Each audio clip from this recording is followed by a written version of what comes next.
10월 16일 목요일 서밋 타임입니다. 성경 말씀은 히브리서 3장 1절에서 6절 말씀입니다. 히브리서 3장 1절에서 6절 신약 355쪽에 있습니다. 그러므로 함께 하늘의 부르심을 받은 거룩한 형제들아, 우리가 믿는 도리의 사도이시며 대제사장이신 예수를 깊이 생각하라.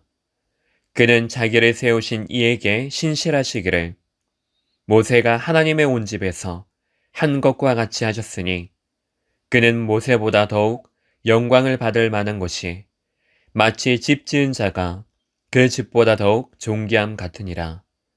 집마다 지은 이가 있으니 만물을 지으신 이는 하나님이시라. 또한 모세는 장래에 말할 것을 증언하기 위하여 하나님의 온 집에서 종으로서 신실하였고, 그리스도는 하나님의 집을 맡은 아들로서 그와 같이 하셨으니 우리가 소망의 확신과 사랑을 끝까지 굳게 잡고 있으면 우리는 그의 집이라. 아멘. 오늘 말씀의 제목은 모세보다 우월하신 그리스도입니다. 히브리서 3장은 대제사장이신 예수를 깊이 생각하므로 죄의 유혹을 이기는 확신 가질 것을 기록하고 있습니다. 나의 영적 현주소에 따라 영적 상태는 달라집니다. 내가 지금 어디에 있는지를 제대로 알고 누린다면 분명히 다릅니다. 사람 따라, 상황 따라 가는 것은 결국 그리스도가 나와 상관없는 것이 됩니다. 그러면 우리는 상황과 사람의 주인된 죄의 유혹을 따를 수밖에 없습니다. 우리는 만물을 지으신 창조주께서 지으신 집, 구원받은 성도입니다. 내게 능력 주시는 자 안에서 있기에 사람, 상황이 절대로 주가 되지 않습니다. 재창조되어진 나, 재창조의 축복을 누리는 나를 찾아 항상 그리스도로 오직이 되는 힘 얻기를 바랍니다.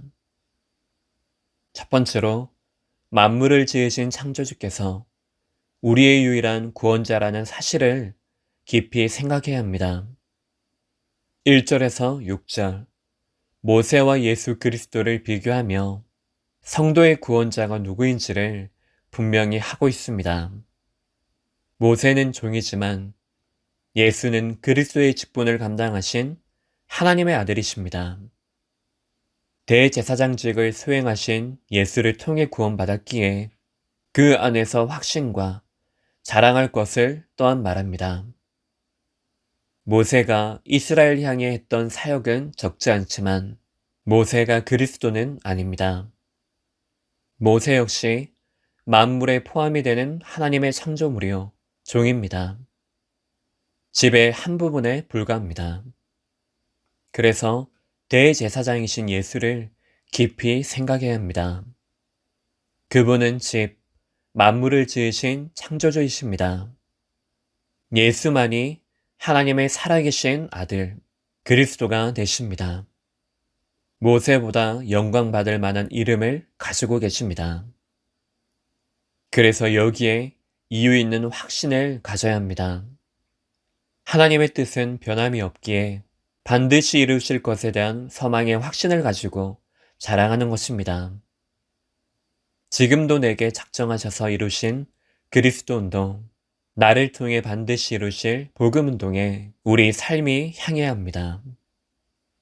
받은 축복이 무엇인지를 복귀하며 이 축복을 주시니 나를 부르신 이가 누구인지를 깊이 생각해야 합니다. 그래서 순수한 신앙을 회복하여 빼앗기지 않고 지키기를 바랍니다. 이것이 성도의 참된 신앙생활이요, 목표입니다. 두 번째로, 죄의 유혹을 이기는 예수 그리스도의 한 가지 답으로 마음 중심을 바로 세워야 합니다. 7절에서 14절, 내 안에 성령의 음성을 듣고 완고한 마음으로 거역하지 말라고 말하고 있습니다. 항상 마음을 미혹하고 악한 마음을 품도록 하는 죄의 유혹이 있기 때문입니다. 이스라엘의 완고한 마음이 끝없는 불신앙으로 이어져 40년 동안이나 광야에서 방황했습니다.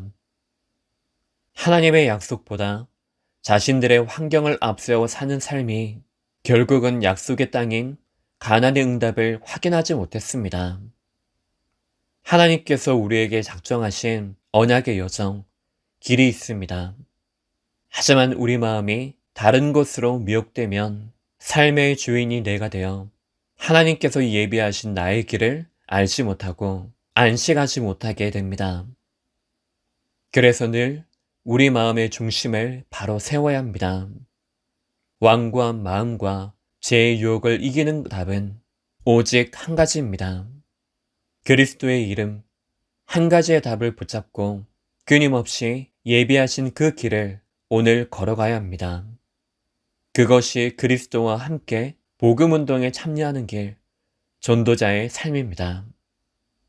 세 번째로 악순환의 열매를 맺게 하는 불신앙과 말씀에 순종하는 삶으로 끝까지 싸워야 합니다. 15절에서 19절, 광야에서 하나님의 말씀을 들었음에도 순종하지 않은 이스라엘을 향해 격노하신 것을 말하고 있습니다. 그렇기에 당연한 열매로 40년 동안 악순환을 반복하는 삶을 살았습니다. 하나님께서 약속하시고 예비하신 가나안 땅의 축복을 확인하지 못하고 1세대 이스라엘은 생을 마감하게 됩니다.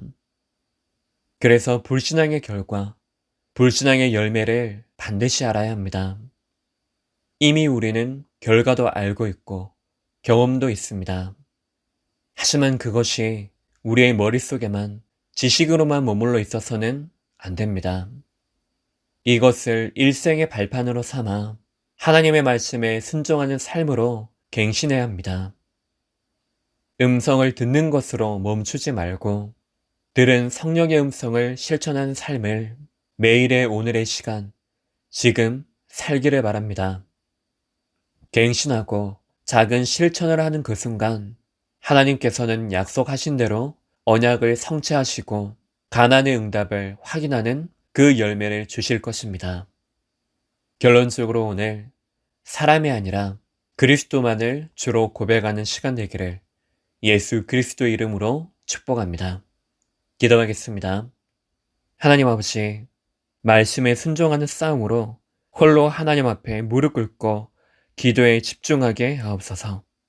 그리스도 되신 예수님 이름으로 기도합니다. 아멘.